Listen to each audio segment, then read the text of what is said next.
Assalamualaikum warahmatullahi wabarakatuh. Para mahasiswa, selamat datang pada pertemuan ketiga perkuliahan Pancasila. Baik saudara-saudara, pada pertemuan ketiga ini kita akan membahas mengenai makna sila pertama dari Pancasila. Bagaimana implementasinya dalam pemerintahan dan seperti apa sudut pandang Islam dalam sila pertama Pancasila ini.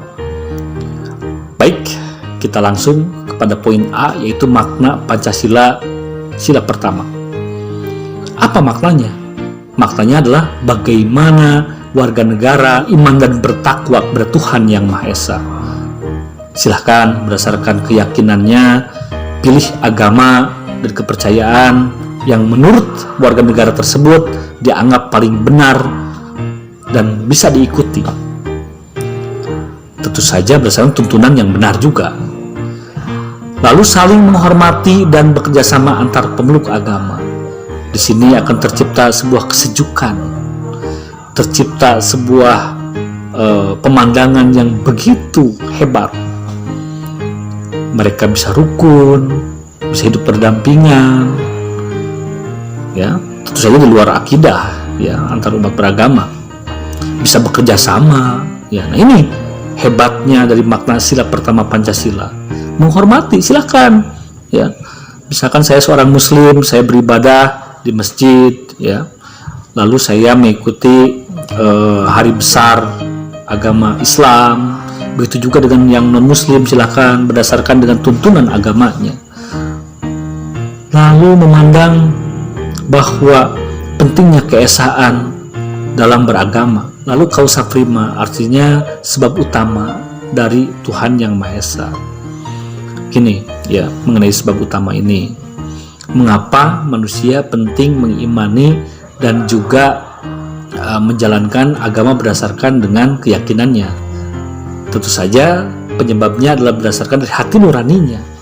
Selaku manusia yang tentu saja menjadi makhluk yang mulia, yang menjadi makhluk yang diberikan keistimewaan dibandingkan dengan makhluk yang lain.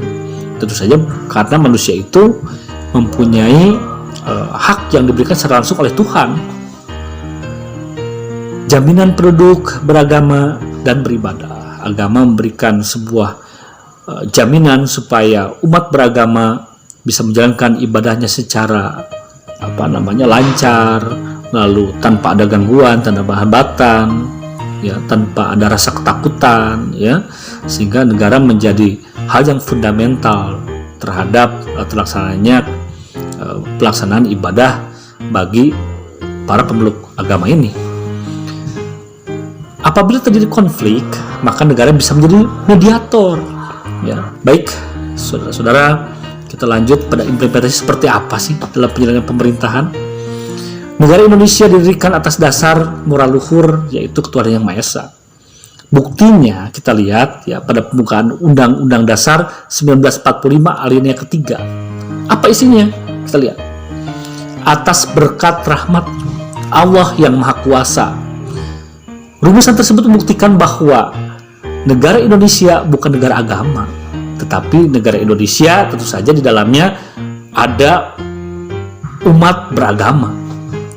Ya, landasannya adalah Pancasila, tentu saja menjadi sebuah negara Pancasila.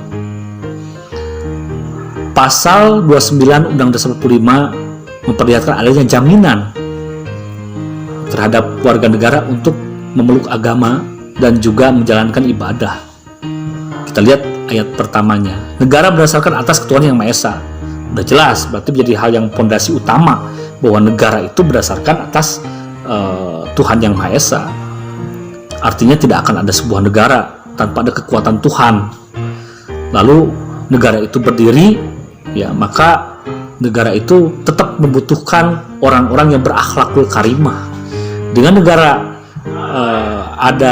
terdapat orang-orang yang berakhlakul karimah, maka negara ini menjadi tentram, damai, dan sebagainya.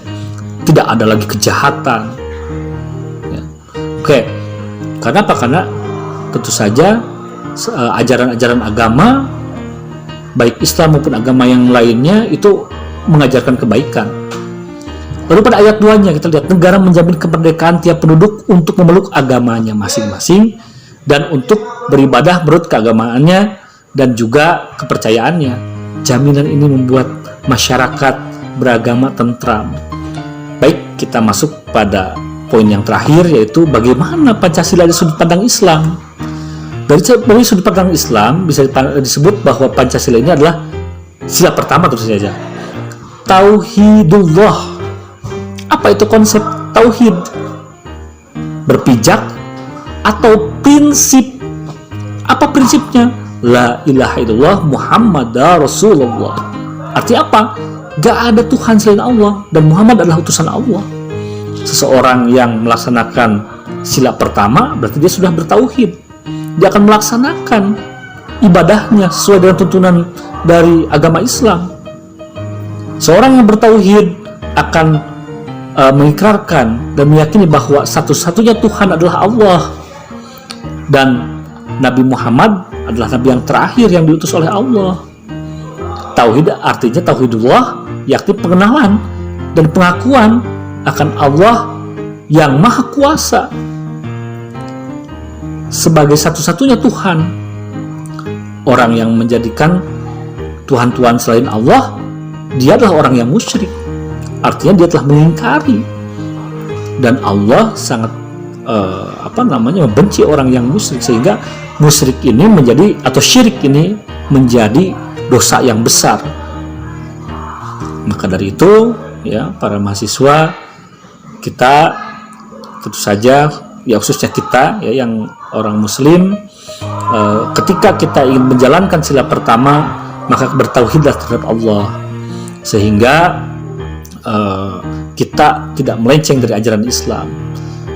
Ya, dengan kita menjalankan ajaran Nabi Muhammad SAW, maka terus saja kita telah beriman dan bertakwa terhadap Allah yang pasti telah menjalankan sila pertama Pancasila.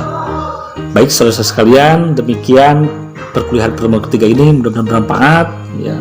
Sampai jumpa lagi pada pertemuan yang selanjutnya. Assalamualaikum warahmatullahi wabarakatuh.